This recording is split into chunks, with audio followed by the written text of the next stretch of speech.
welcome to my channel and welcome to another new vlog. This vlog is about a short trip to Mayapur. 6টার সময় বেরিয়ে দুর্গাপুর পৌঁছে আমরা ব্যান্ডেলে চলে এসেছিলাম। ব্যান্ডেলে মুড়ি খেতে বসে গেছি। কি হয়েছে, আমরা বাঁকুড়ার বাবা, আমরা মুড়ি খেতে ভালোবাসি। যেখানে যায় আমাদের কমফোর্ট ফুড হচ্ছে মুড়ি। হ্যাঁ, তো আমরা মুড়ি খেতে চলে এসেছিলাম। তো তোমরা কে কে আছো বলো তো, যারা কোথাও গেলে মুড়ি বা পরোটা এসব সাথে করে নিয়ে যাওয়া, মানে বাড়ির খাবার তো কিছু নিয়ে যেতেই হবে সত্যিকারে। তো মাঝখানে আর ব্লগ করা হয়নি। আমরা নবদ্বীপ পৌঁছে গেছিলাম আর এখানে লঞ্চ ধরে নিয়েছিলাম। আমরা যেদিনে গিয়েছিলাম হোলির 2 দিন আগে গিয়েছিলাম, তো এত পরিমাণে সেখানে ক্রাউড ছিল, ওখানে পরিক্রমাও হচ্ছিল, তাই প্রচণ্ড পরিমাণে ক্রাউড। আর ওখানে আমরা চূড়ান্ত পরিমাণে ছিল। তো যাই হোক, আমরা খোঁজাখুঁজি করে হোটেল থেকে অনেকটা দূরে প্রায় 800 টাকা দিয়ে একটা রুম পেয়ে গিয়েছিলাম, যেটা মানেই হয় না 800 টাকা দেওয়া ওই রুমটার জন্য। বাট যাই হোক, সেই সময়ে ওটাই ঠিক ছিল।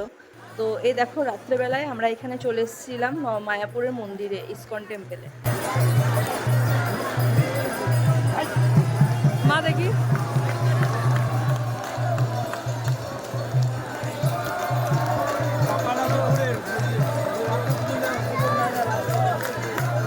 ভিড়টা তো তোমরা দেখতেই পাচ্ছ কি পরিমাণে হয়েছিল। বোনকে বলেছিলাম শক্ত করে ধর, না হলে হারিয়ে গেলে আর খুঁজে পাওয়া যাবে না। ওখানে তো অনেক জায়গায় আবার ফোনও অ্যালাউ করে না, তাই বোনকে বলেছিলাম শক্ত করে ধরতে। তো যাই হোক, ওখানে রথযাত্রা বেরিয়েছিল।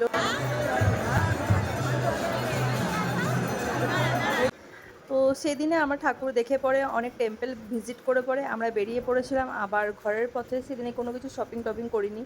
তো যাই হোক, টোটো ধরে পরে আমরা চলে এসেছিলাম পার হেড 10 টাকা করে করে। নেক্সট ডে সকালবেলাতেই আমরা চলে এসেছিলাম ইসকন টেম্পেলে। ওখানে আর যে বাদবাকি মন্দিরগুলো ছিল যেগুলো আমরা ঘুরতে পারিনি আগের দিন, সেদিনে ওগুলো আমরা কমপ্লিট করছিলাম। আমরা তিনজনাতে গোপী ড্রেস পরে রেডি হয়ে গেছি। কেমন লাগছে আমাদেরকে জানিও। বোনের এক্সাম শেষ, তাই আমরা ভেবেছিলাম একটা শর্ট ট্রিপে কোথাও যাওয়া যাক। আর আমারও স্কুল এখন ছুটি আছে, বাট ওই যে চেকিং অ্যান্ড মার্কশিট রেডি করা এইসবের জন্য নেক্সট উইকেন্ডে স্কুল খুলে যাচ্ছে, তাই শর্ট ট্রিপই চেয়েছিলাম, একটা লং ট্রিপ নিতে পারতাম না। তো কেমন লাগছে বলো, আর গোপী ড্রেস পরে আসবো আর এরকম ঘুরবো না তাহলে কি হয়? আমাদের দুই বোনকেও কেমন লাগছে বলো। জানো তো, এখানে আসা হয়েছে শুধুমাত্র আমার বোনের জন্য, বোনের জিদে।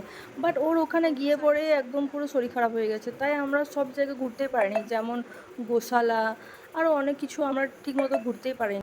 তো সেকেন্ড ডে বিকেলবেলাতে আমরা চলে গেছিলাম নবদ্বীপ অশ্বনী গোল্ড এম্পোরিয়ামে কিছু জুয়েলারি কেনার জন্য আর কিছু জুয়েলারি এক্সচেঞ্জ করার জন্য। তো দেখো, এখানে আমার মায়ের কিছু গোল্ড জিনিস সেগুলোকে গলানো হচ্ছে। তোমরা কি প্রসেসটা আগে দেখেছো? আমি এই প্রসেসটা ক্যাপচার করে রেখেছিলাম, যেহেতু আমার এটা দারুণ লেগেছিলো। বোনকে যেহেতু হোটেলে একা রেখে এসেছিলাম, তাই আমরা নবদ্বীপেও সেরকম করে কিছু ঘুরতে পারিনি। কি করবো বলো, কপালে না থাকলে যা হয় আর কি। আমরা যাই হোক, অশ্বিনী গোল্ড এম্পোরিয়াম থেকে কিছু জুয়েলারি কিনে পরে বাড়ি ফিরে চলে এলাম ওখান থেকে। তো দেখা হচ্ছে তোমাদের, চলো বোটে চেপে। আমার মা বোটে চাপতে খুব ভয় পায়, কিন্তু আমি মাকে বললাম যে মা, জীবনে সব কিছু কিন্তু এক্সপিরিয়েন্স করে নেওয়া ভালো বয়স থাকতে।